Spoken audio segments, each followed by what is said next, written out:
Assalamualaikum warahmatullahi wabarakatuh. Allahu Akbar, Allahu Akbar, Allahu Akbar.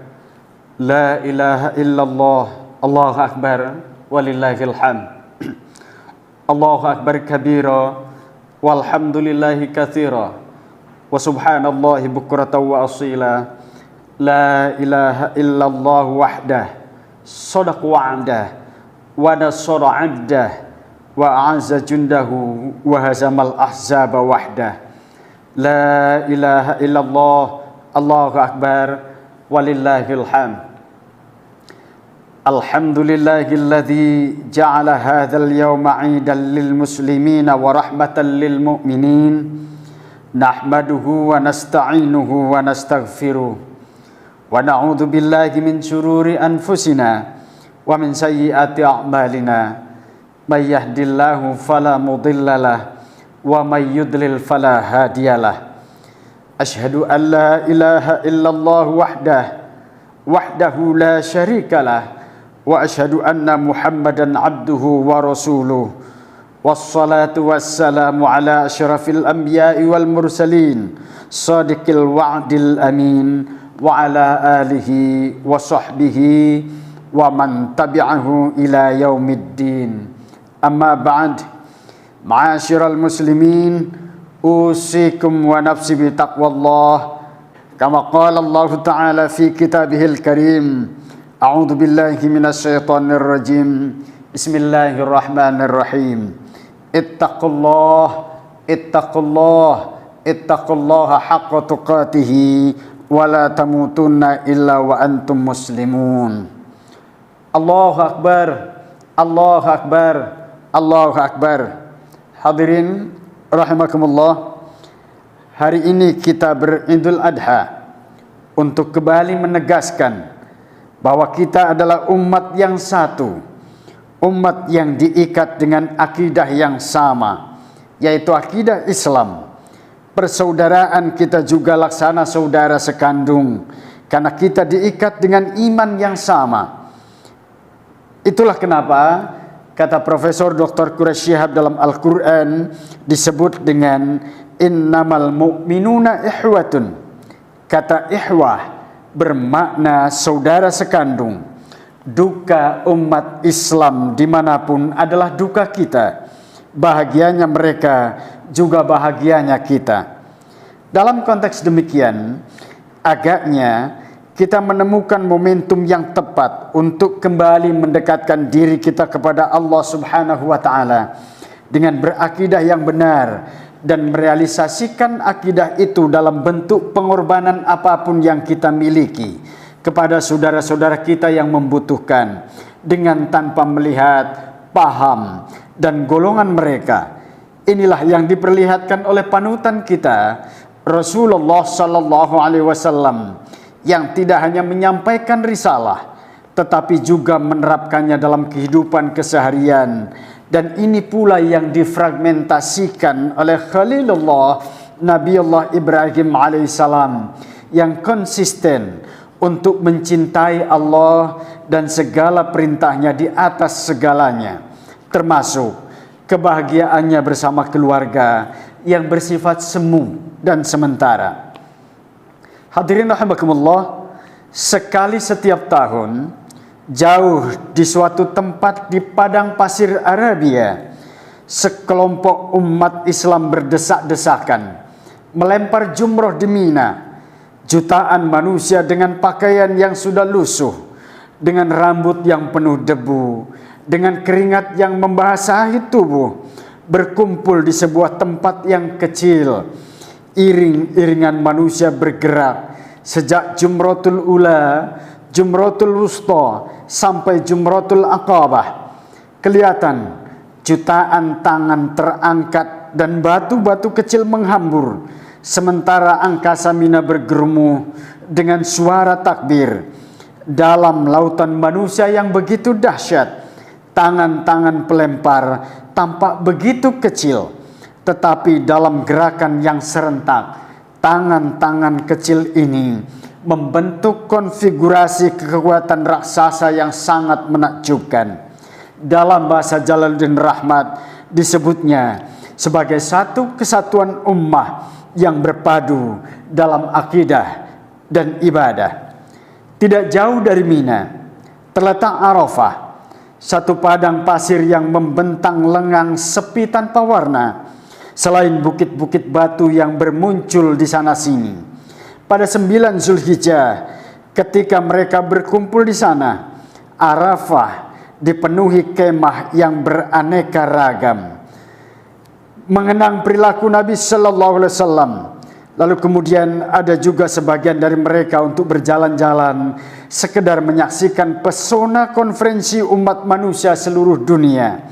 Tetapi ketika matahari mulai bergelincir, azan zuhur mulai dikumandangkan, seluruh manusia menghentikan semua kegiatannya selain tahmid, tahlil, dan takbir. Mulut-mulut yang semula bicara dengan berbagai bahasa sekarang bergema dengan ucapan yang sama. Pada saat itulah, menurut Rasulullah Sallallahu Alaihi Wasallam, Allah turun ke langit dunia membanggakan jamaah haji di hadapan para malaikatnya. Hamba-hambaku datang kepadaku dengan rambut kusut dan penuh debu dari sudut-sudut negeri yang jauh, tiba di sini mengharapkan surgaku. Sekiranya dosamu sebanyak bilangan pasir atau sejumlah butiran hujan dan gelembung lautan, aku akan mengampuninya. Berangkatlah hai hambaku dengan ampunanku atasmu. Inilah wukuf di Arafah. Inilah inaugurasi jamaah haji. Inilah saat-saat yang mendebarkan dalam seluruh perjanjian mereka yang suci. Tidak jarang di sela-sela suara talbiyah terdengar isakan tangis anak manusia yang menyadari dosa-dosanya yang lalu. Begitu sucinya peristiwa ini, sehingga kalau ada orang yang meninggal di Arafah kelak di hari akhir, ujar Rasul yang mulia, dia akan dibangkitkan dengan pakaian hajinya. Dia akan bangun seraya mengucapkan labbaik Allahumma labbaik, labbaik la syarika laka labbaik, innal hamda wan ni'mata laka wal mulk la syarika lak, agar dikiranya ia masih berada di Arafah.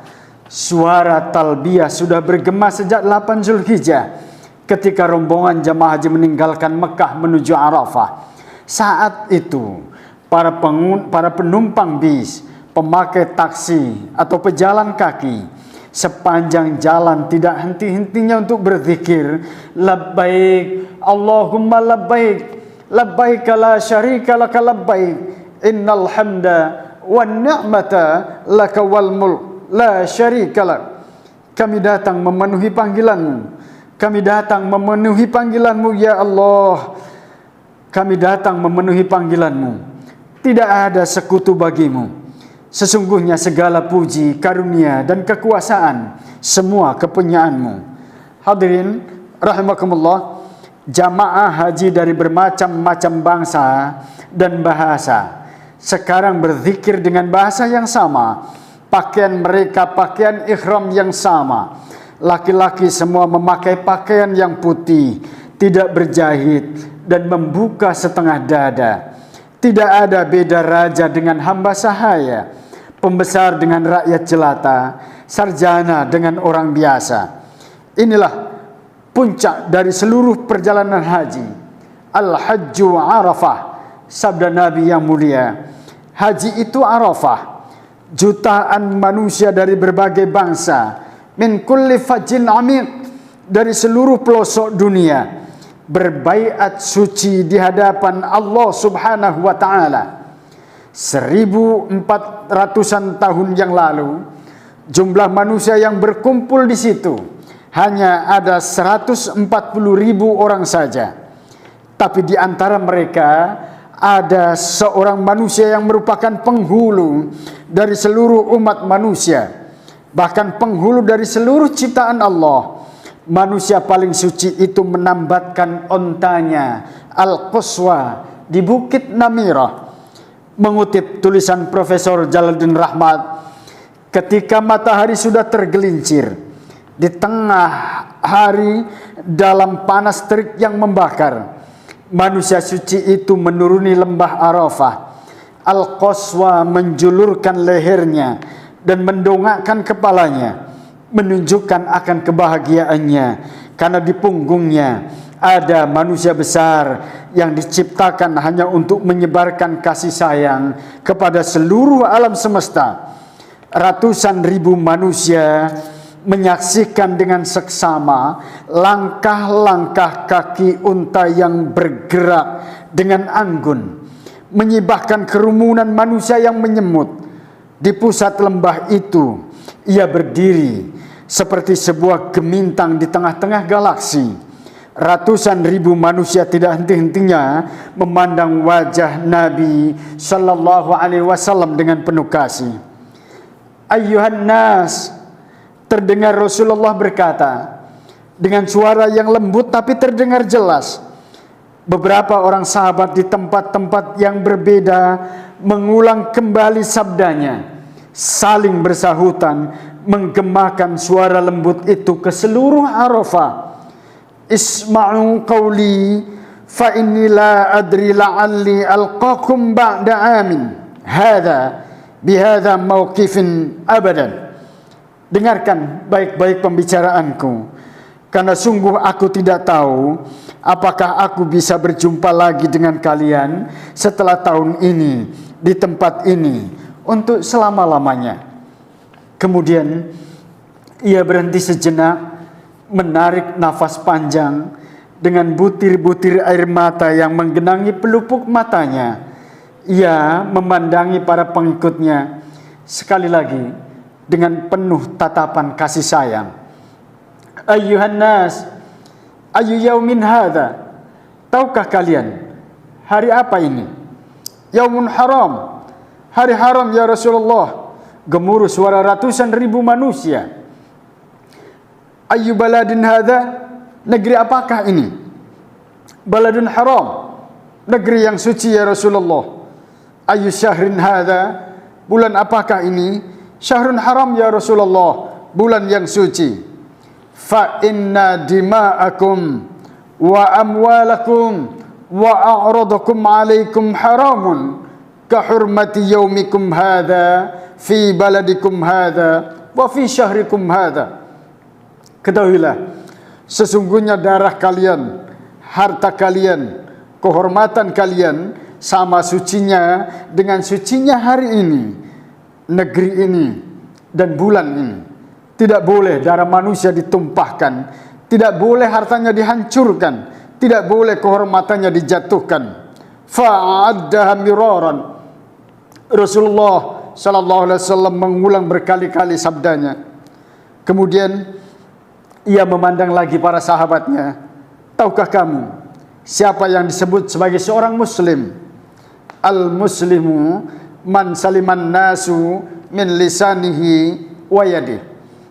Seorang Islam ialah orang yang seluruh manusia tidak pernah diganggu dengan lidah dan tangannya, kata Nabi yang mulia. Lalu Nabi bertanya lagi, tahukah kamu siapa yang disebut sebagai seorang mukmin?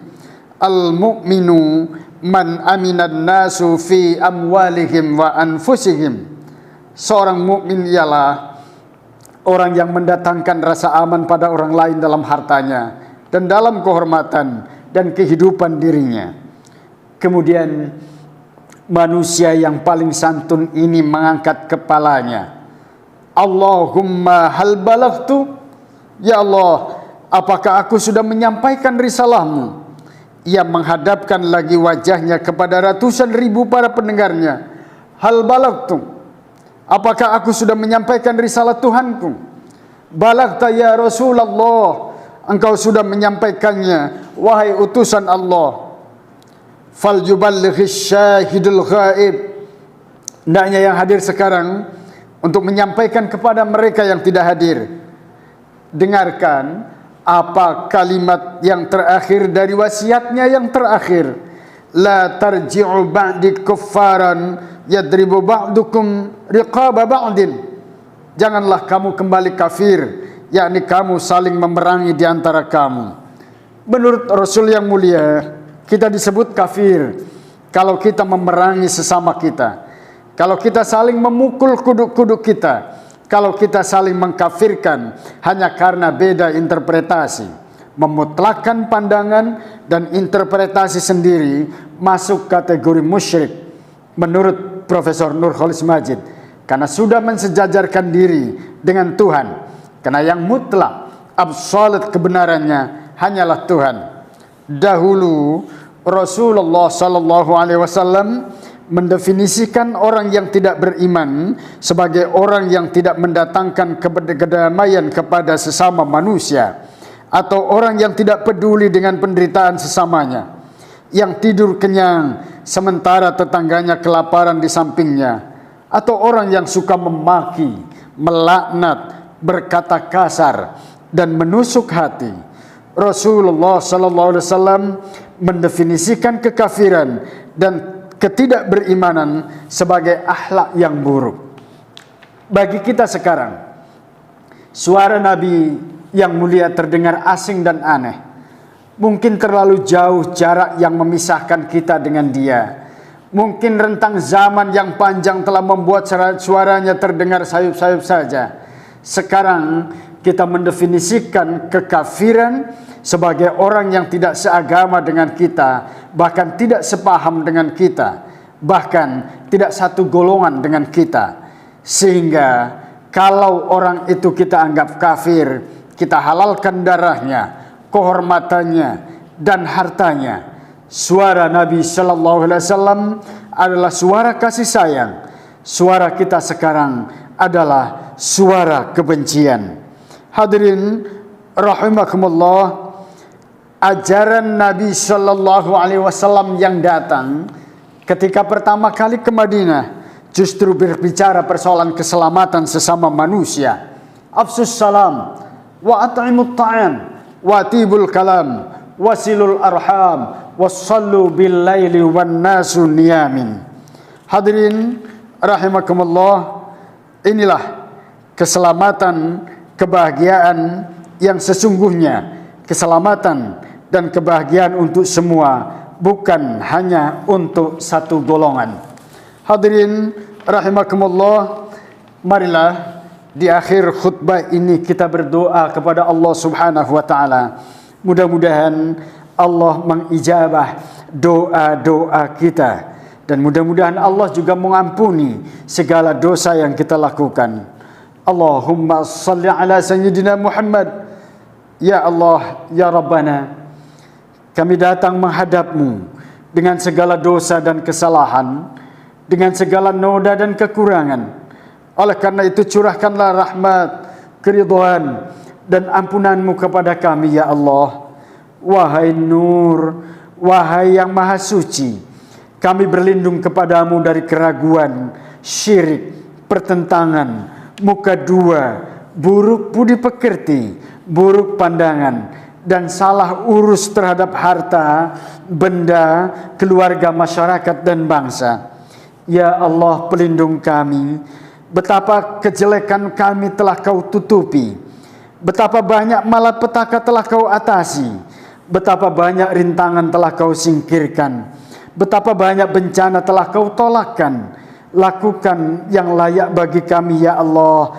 Jangan putuskan harapan kami dari karunia-Mu.